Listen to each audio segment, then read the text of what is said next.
Hey, Hello. good. Finally, yay. How's it going? Pretty good. Just I gotta keep doing comics. I'm wrapping up a novel. Oh, very Uh, exciting. yeah, so I'm really excited about that. Is this something that's been announced yet? Are you allowed to talk about it Yes, yet or not yet? it's Shiny Misfits, so I'm really hoping to get it finished Oh, very soon. cool. Yeah, What was the title of it again? Shiny Misfits is with my son Sajid, who she's a comedian and a disability advocate. Actually, let me turn on my fan really quick. Oh, that sounds awesome. Yeah, well, we should definitely discuss that. Yeah. I'd love to hear more about that.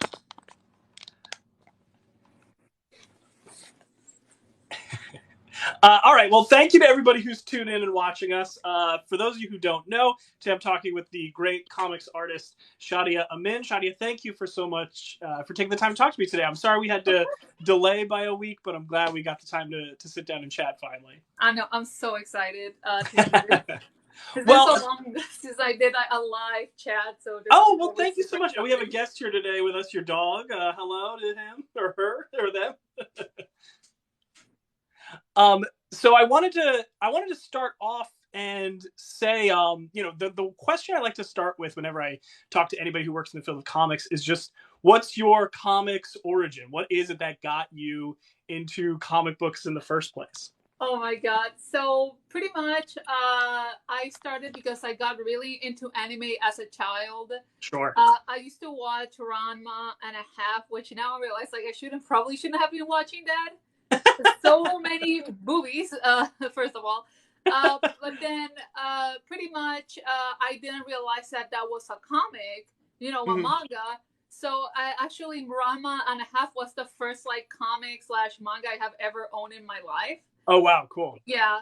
So after that, I pretty much manga was pretty much and anime was pretty much on a rise. So there was like a lot of how to draw manga books back Hmm. then. So I didn't know that that was like a career option, and I was very like I want to go to Japan and draw manga kind of person. Pretty much like I even had like a notebook where I would like write my scripts and my stories. They were really bad, but it's better to get us started. So when I was around 17, somebody came to my school. They were a scat recruiter, and Hmm. was telling me like, "Hey, you know that you can do comics as a career?" Because at that point, I pretty much accepted that.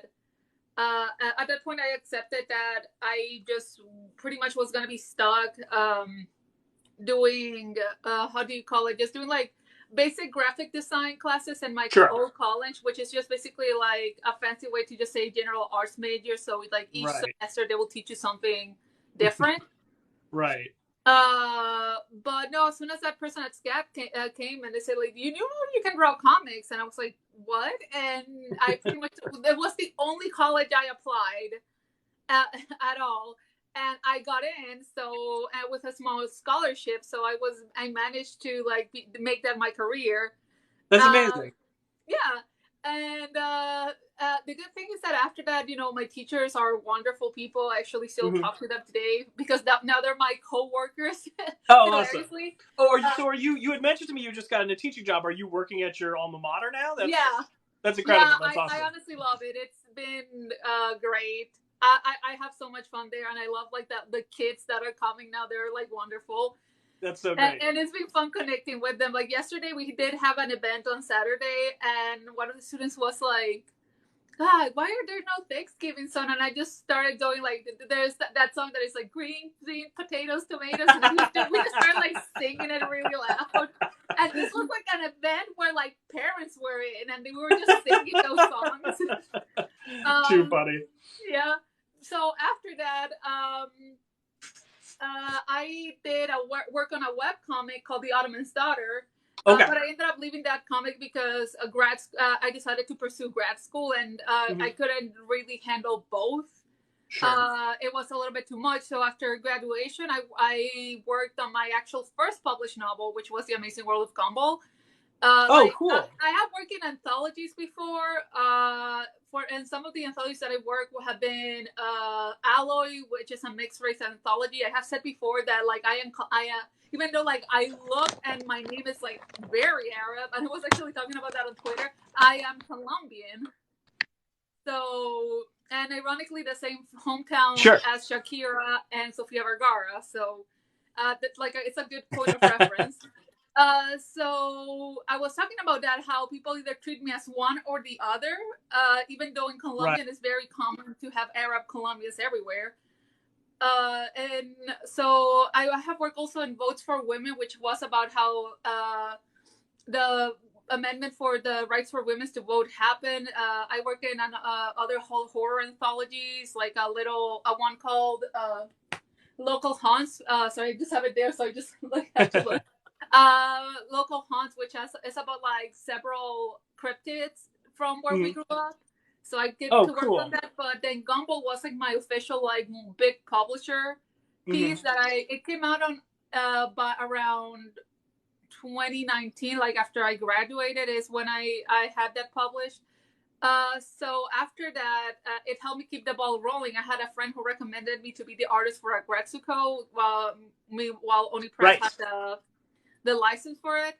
And then after that, one of the editors from Boom liked my work, so when they went to work to Scholastic, they recommended me for Spider Ham, Right. Okay. and Oh, okay. that's where pretty So it's much all where just really built on itself. yeah, so everything just started building on its own, and after that, just Scholastic wanted to keep hiring me, and then other places like IDW Hmm. and First Seconds wanted to hire me. So currently, we just have all of that in the back burner right now. That's You're not great. gonna hear me talk about it aside from that. Well, what I found really interesting looking at your career is that, I think a lot of people when they get into comics, I think in a lot of people's minds, you think, oh, well, you're getting into comics, you're going to go for, superheroes or sci-fi or action. And I love how your career has really been in the realm of comedy. I don't know if that was like deliberate on your part, or if you were like, comic strips and comedic stuff is like my forte. Was that something that you were deliberately trying to seek out as you were getting ready to follow a career in comics? Actually, no, but I do have always done little comedic strips about my Mhm. friends or stuff that happens to me in my life. So I pretty much low key ended up practicing comedic writing. Right, right. Um, so when I kept getting asked like, "Hey, do you want to keep doing this comedy bit or this comedy bit?" I'm just like, "Yeah, let's keep doing." But I also want to do more horror, even if Oh, it's like sure. young. I'm actually gonna be working on a young horror story for kids, so that one is exciting. Very Exciting. cool. Yeah, I already said to everybody like I'm gonna watch the Universal horror movies. That's what I want aesthetically for this Right, yeah. comic. So No, that's that one is gonna perfect. be a lot of fun.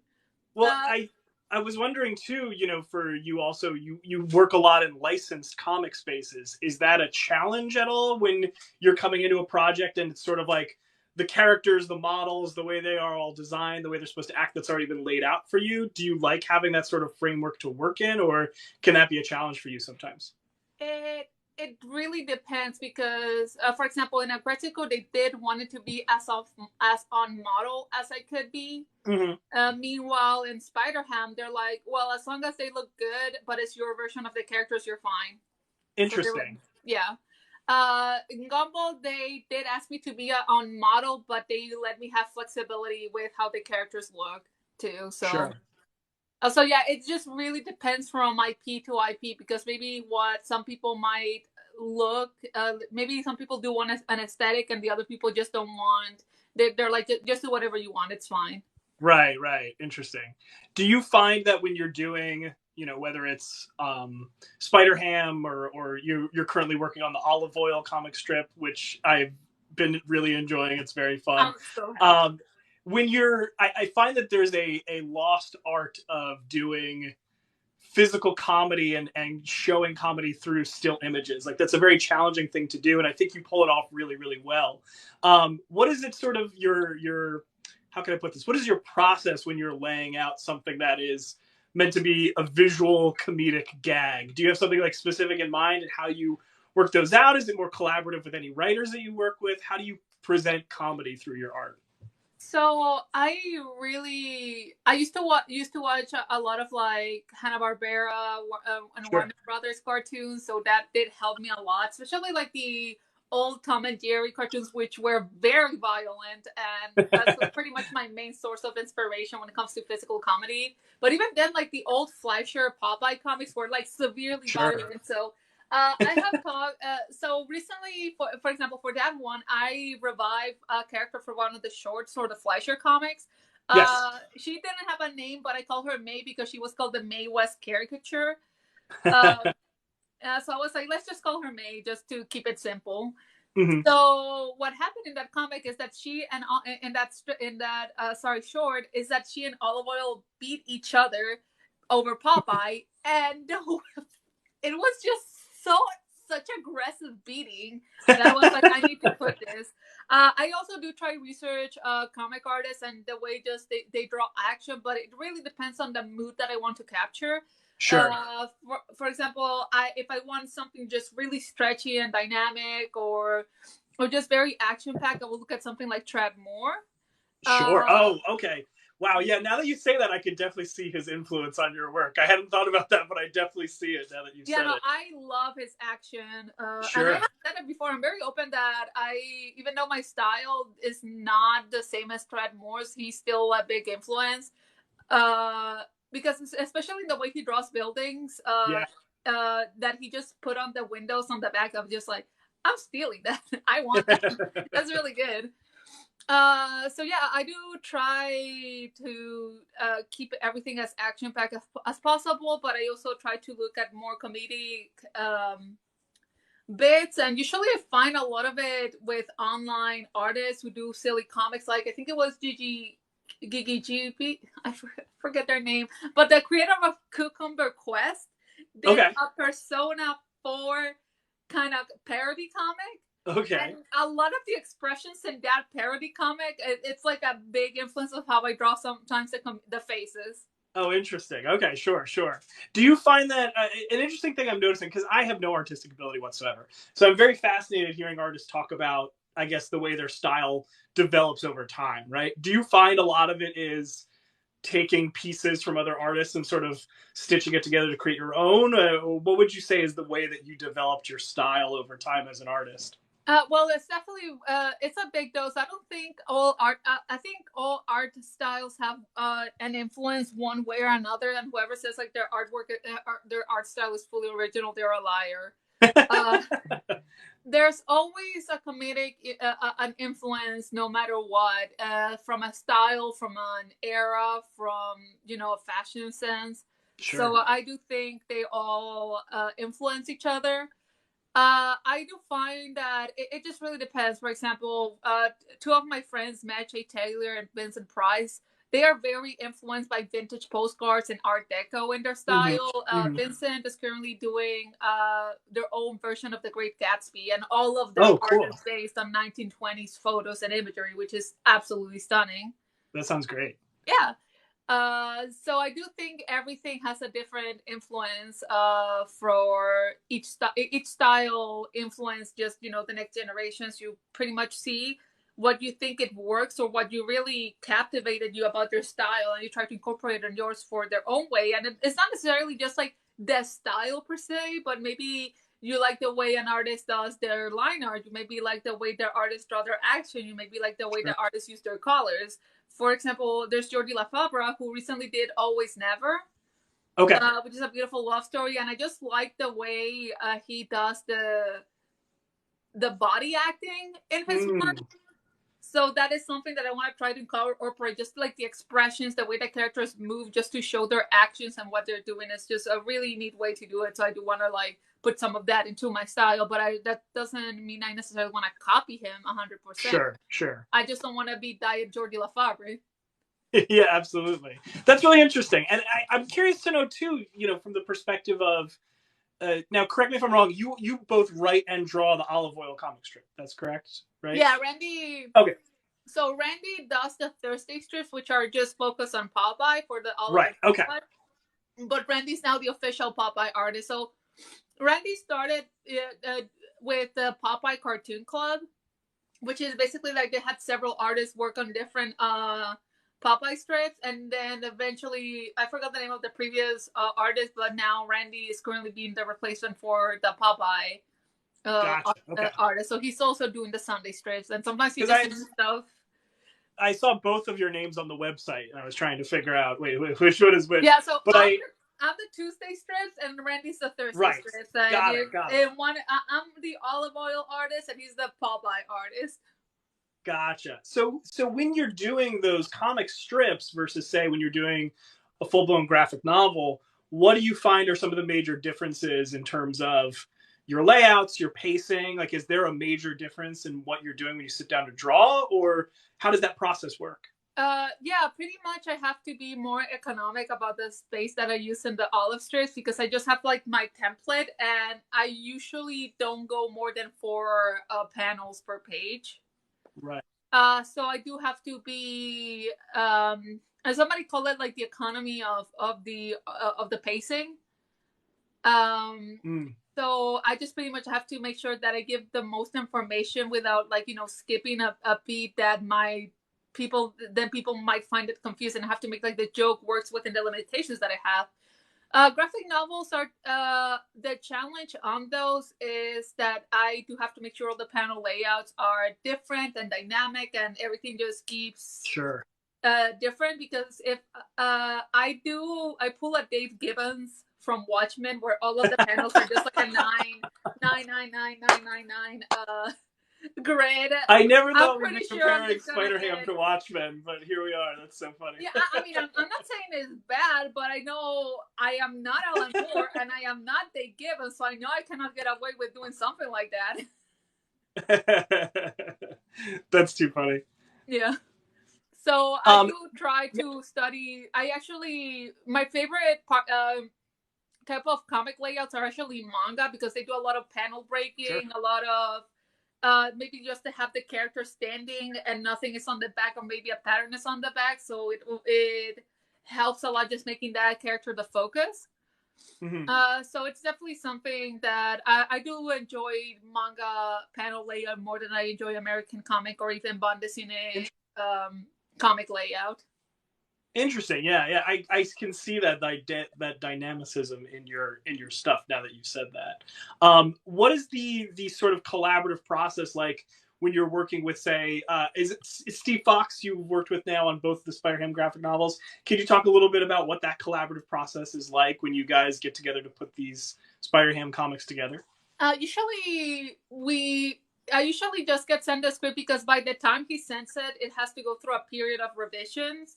Sure. So by the time he, like, maybe some changes in the script, maybe some changes in the character that sometimes he might not even be aware about until the very end. So usually what happened with Hollywood Mayhem is that the one thing that he did is that he specifically asked me, is there anybody you want to have me to put? I was like, can you put Gwen in the comic? And he kind of did, which I find it really funny. I found it hilarious how he got around it to put Spider-Gwen in the comic. I'm excited to see this. Yeah, you know the one panel that I'm talking about? In Mayhem? Yeah. Or in the first one? I haven't read Mayhem yet. I haven't got a chance to read it yet. Yeah. You'll see it. Once you're gonna read it, you're gonna have a fool with how he got away around of putting Spider-Gwen in the comic. I can't wait.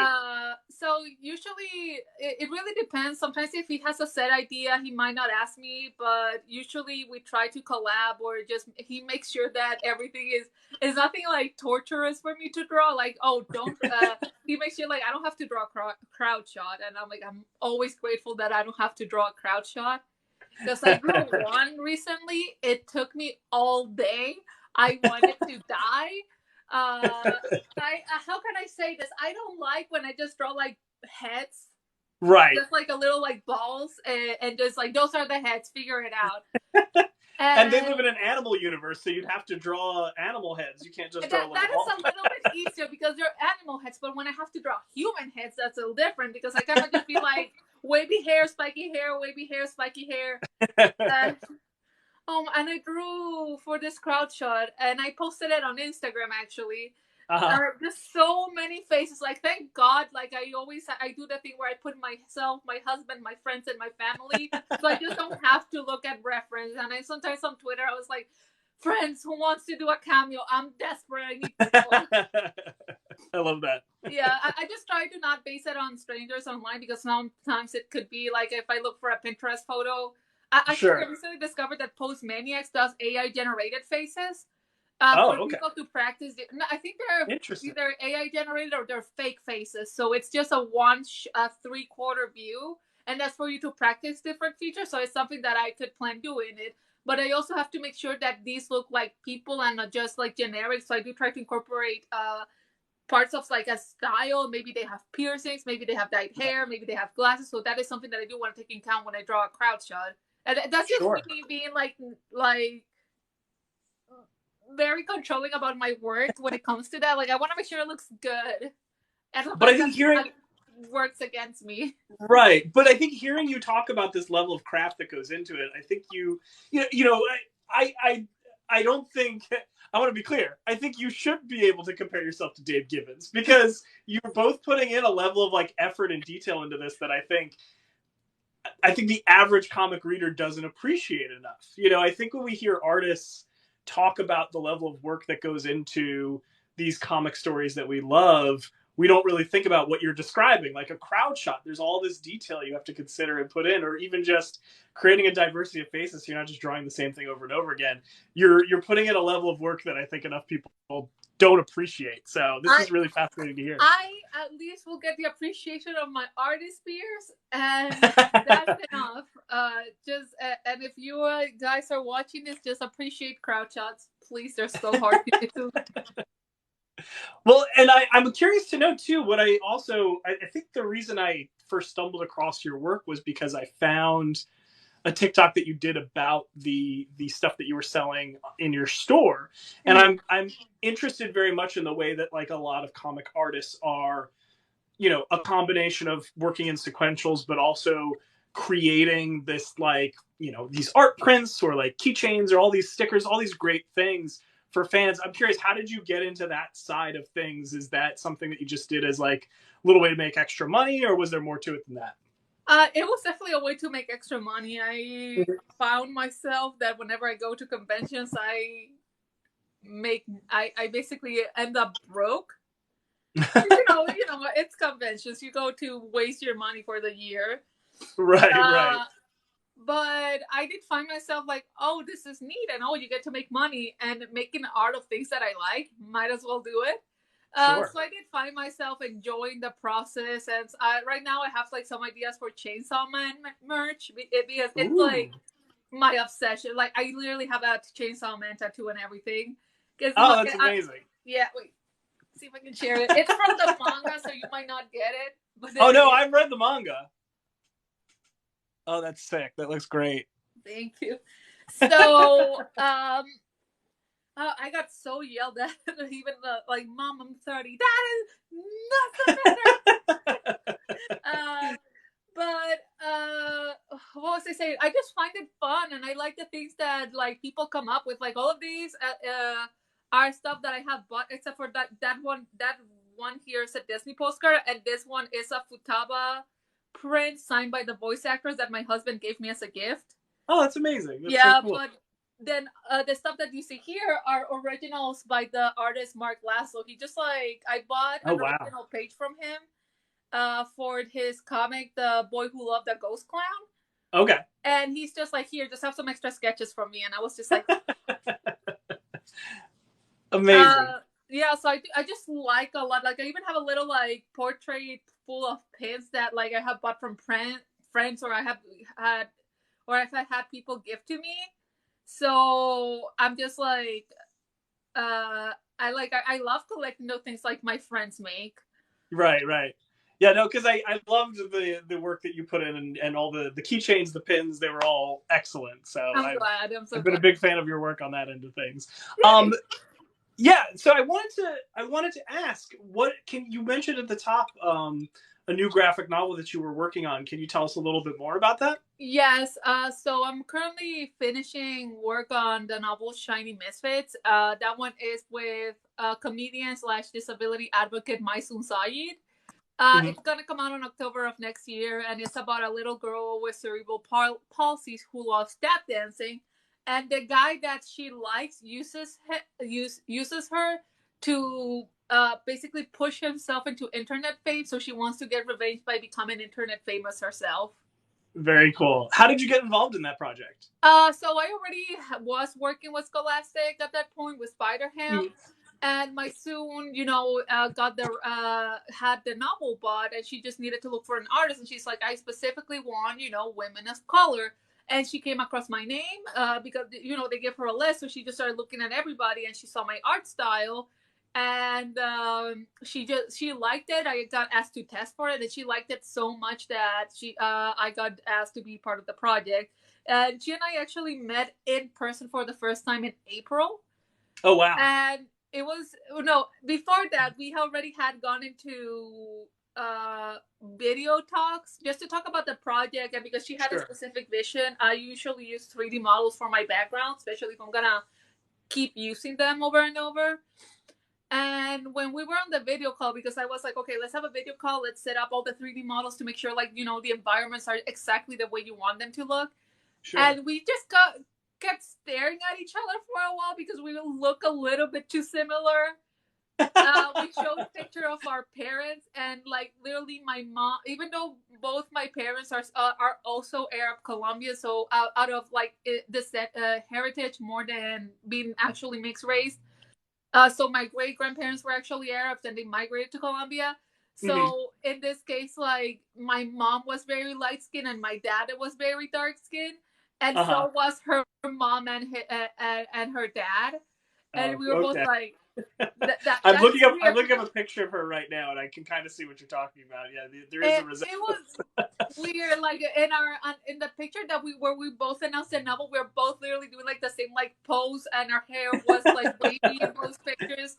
So we were both like, that is a weird coincidence. And then we met each other in person. We're like, that is so weird. We look like sisters. Can you tell me a little bit more? You mentioned 3D modeling. How does that play a role into your art? So it does help me, because I draw a lot of comics, and even people are like, how are you doing everything at the same time? And I'm just like, 3D models. And I do try to make the best. Like I already had like a way where I know how to draw hands a certain way, so it's just like muscle memory at this point. Sure. The way I draw certain things. So the way I use SketchUp. And SketchUp just pretty much allows me to either make models myself or download assets that people give for free. Okay. For you to use. It's an architecture program, but it's pretty much like artists started using it now. Sure. And I just make, if I specifically need like the specific look of a kitchen, of a place, of an interior, I just download assets that I think are gonna help. And maybe I modify some of them myself. Maybe I create a column myself. Maybe I make the door rotate myself or something like that. And then I go and draw over it. But I recently got the more nicer version of Clip Studio Paint, which I can basically drop the 3D model and just convert all the 3D model into lines, which will save me like even more time. The thing about that is that it is always important to understand that you need to know perspective and understand how people and objects work and how their size is in comparison to other objects in the plane. Sure. Or else you're gonna end up with every character looking wonky and maybe things looking out of place. Right. And right. It's because so it's important to not just drop a 3D model and then just have it there. It's important to understand how characters are placed within an environment. So I taught a class called Across the Horizon. That was the name of the lesson. It's called Across the Horizon. And it's pretty much teaching people, my students, how to place characters across the horizon line to make sure like their heights didn't look wonky.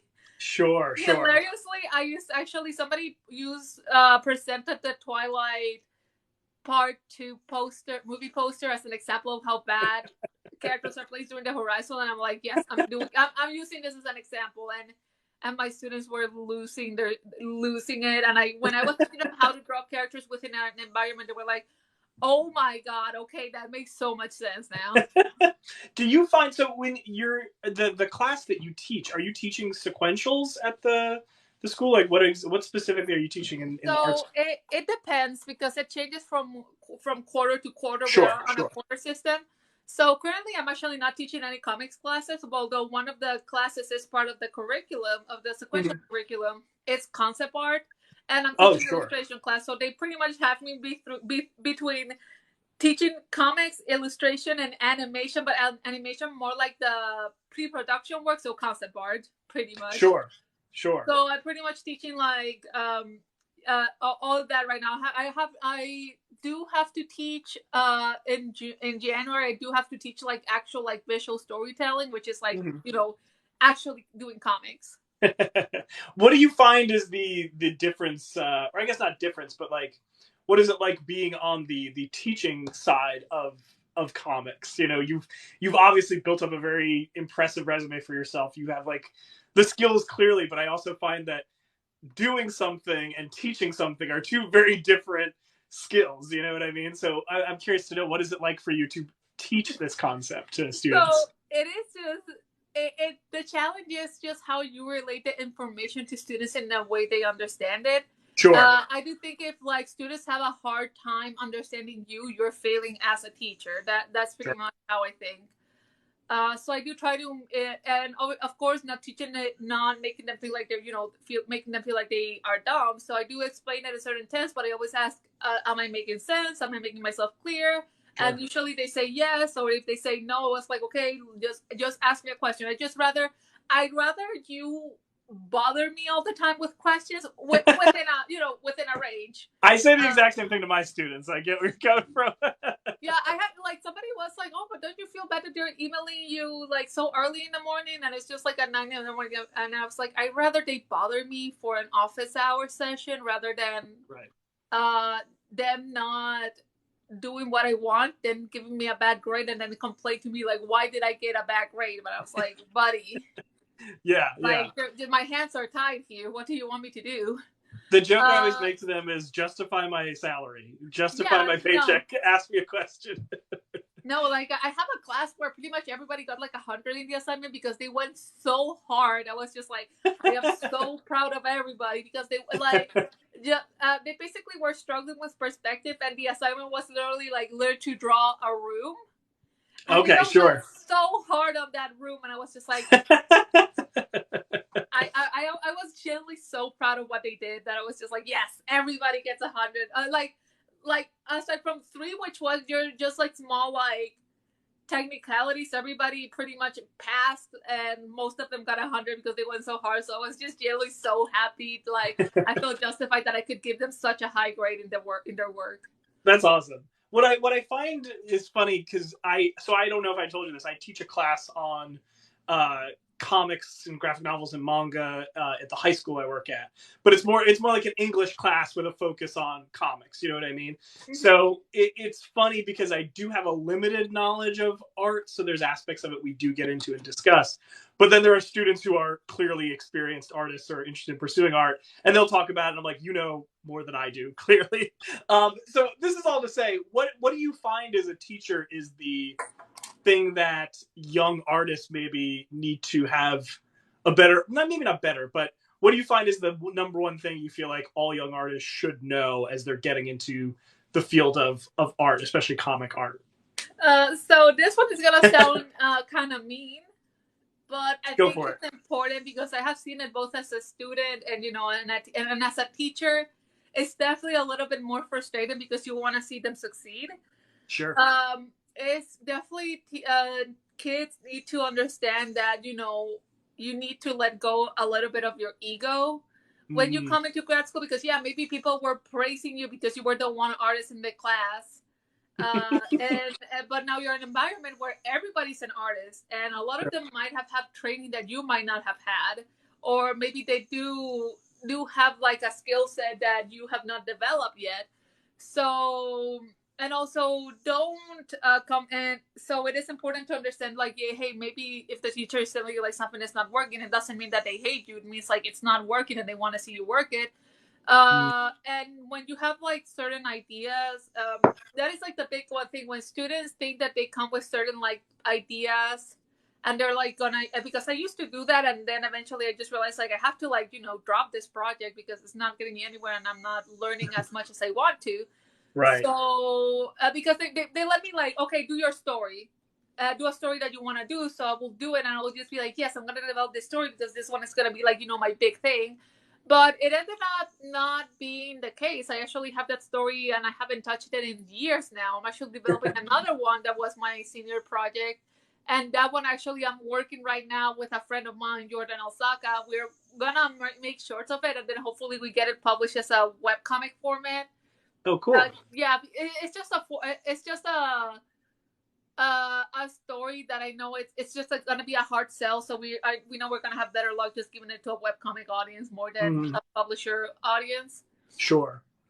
So it is important, like, don't come and just be like, I have this project and this idea that I'm just gonna have and I'm just gonna develop in class. And it's just like, buddy, you're honestly gonna get more out of your experiences by trying different stories or different approaches to everything. So definitely not developing this whole story during your entire years in college, or else you're not gonna improve.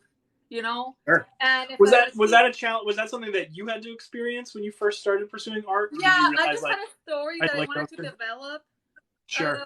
And that's pretty much, I tried to like base my classes around that project, and then by my senior project, I just realized like I'm wasting my time. Thankfully, right. I realized that with enough time. I realized like I am wasting my time in this project. I just need to go and do a new thing, and that new thing that I did ended up being the project that now I am super, like, it's my attachment project. So cool. I'm developing now. Right. So yeah, I also have and understand that it is important. Like, I think the thing is, like, please put in the effort, and that comes to everybody. Like, you cannot expect automatic praise just because you did something. I have seen, and like I said, I have seen that both a lot as a student, where some some students will do the bare minimum, and then they get angry because they don't get praised by the teachers or the students. Sure. So that is just like a big one. Like just put in the effort. You're just gonna get so much more out of that, like, tuition money. Yeah. And if you're having struggles understanding, like, okay, why is it not working? Then, like, ask your teacher. Try to study different things. Try to study in your own time. And that's the thing. If you are the kind of kid that, like, skips reviews days, then you're throwing your money away. I understand if you have to skip maybe a day or two of class because life happens. But if you specifically avoid critique days, then you're wasting your time and money. Then what are you doing here? Just because you don't want to hear from people who are literally getting paid, and their job is to make sure you do your best. Sure. That has always been my big frustration as a teacher and as a student, as a teacher now and as a student. Always, just kids come here with inflated egos, and I'm like, but from where? Where's the ego coming from? When you're the big fish in the small pond, it's very easy for you to, like you were saying, like when you were when you were younger and you were the only artist in class, it's easy for you to get that sense of self.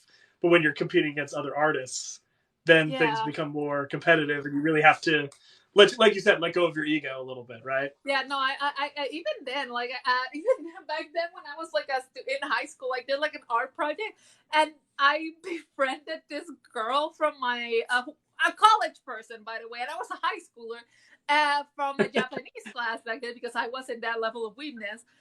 But then she just came and just kept insulting my work. She's like, this just does not communicate. And I was like, lady, drew fairy tales, and I invited you here because I thought you were my friend, and you're insulting. Like, at this point, it wasn't critiquing, where you straight up insulting my work at this point. Like, just this, it's too hollow. It tells me nothing. And I was just like even after that, I like stopped talking to her, because, like, if you're gonna come to me and just straight up destroy a high schooler like that, I don't think we can be friends. You're a grown ass adult insulting a child's work. Right. So now on the flip side of that question, what have you found as an art teacher? Has that given you a new understanding of your own artistic process, or has that made you rethink the art world in any way, now that you have to not only do it yourself but teach it to people? Definitely, it has taught me that I just need to have a better understanding of how my process is. I was like, can Sure. I just be like something that I caught myself doing at the very beginning? Is like, so I just go and da da da da da da. I'll just say ta ta ta. I'm like, of course they're not gonna understand what I'm saying. Like, what does ta ta ta mean? So What does that mean? and they do ta ta ta. I was like, I'm sorry, I meant to say this, and I was that one was like the hard part. It's just like not using Right. verbal filler in when I'm speaking, and I was and because I'm translating everything in my head, I caught myself saying a lot of the time, and I was like, I need to stop doing that. I generally just cannot help it because I'm translating things in my head. Sure, that's a challenge. Yeah, yeah. That's great. No, I'm always fascinated by people who are able to not only do art but teach art, right? Because it is an incredible challenge, like you said, not just to da da da everything you're going through. Yeah, it's that has been the challenge, just learning how to say things because our lessons, have to be worth the time that they're doing. So I cannot just give everybody Sure, like a 10-minute presentation, but it's like sometimes it's just the 10-minute presentation is just easier to sure. get my point across because what else am I supposed to tell you? You know. Absolutely, absolutely. But Well, I think we're getting to the end of our time, so okay, I'll just say to anybody watching, make sure you give Shadia a follow here on TikTok, follow her on Instagram, anywhere else on social media. Folks should check you out and follow you. recently redid my Tumblr considering current circumstances of certain Some stuff's Twitter, happening, yeah, on the yeah, old Twitter, certain yeah. Twitter character, the main character of Twitter. So I decided to just reopen my Tumblr. I mean, I had it reopened a while back just Mhm. because I thought it wouldn't hurt, but I think at this time I'm just gonna be using it a little bit more now. Sure, understandable, completely understandable. And so obviously Spider Ham, Hollywood Mayhem just recently came out. We've got the Olive Oil comic strips. Any other projects that people should watch out for? I mean, I do have the Dumb and Dumber. I don't have the book on. Mm. Oh wait, here. There's a little Dumb and Dumber book that came out also a That's month right, I forgot about beforehand. that one. Yeah. Yeah, so I got the Dumb and Dumber book too. That this one is a prose book, but it's also a collaboration between me and Steve Fox, and Oh, that's nice. yeah. So they pretty much they're like, okay, Steve and Shadia work together again, and we're like, yeah, You're a great team. yeah. No, I enjoy working with Steve. It's the best. So yeah, we this is pretty much the project that we did together. So it's been a lot of fun working on this one. Very cool. Awesome. So you can also check Dumb and Dumber and keep an eye out for Shiny Misfits. That one comes out in October of next year. I'm very excited to check that out. That sounds like it's going to be awesome. Yeah, I'm so excited. I'm like, I'm we'll just have to happy for everything. we'll have to chat again or something when it comes out. Yeah. Oh, and also, actually, this one is way in the future. I have a trilogy coming out called the Mix Oh, Up Trilogy. So it's mixed up, mixed back, and mix and match, and that it's I. So coincidentally, there's an actress named Sarah Amini, okay. and Sarah is also Arab Colombian, but she is Oh, because her cool. dad is from Iran, her mom is Colombian, and in my case, like I said, I am Arab Colombian out of heritage, Mhm. more than being fully being like 50-50 mixed race. So we're both working on a book. She's the writer and I'm the artist, and we're just gonna talk about. She's gonna talk Awesome. about her experience growing up as an Arab Colombian child. That sounds awesome. I'm looking forward to checking that out. That sounds Yeah, no, great. I'm really excited. All right, awesome. Well, thank you so much, and I'm looking forward to talking to you again soon. Same. Take care. I'll see Take you. care. Bye bye. Bye bye.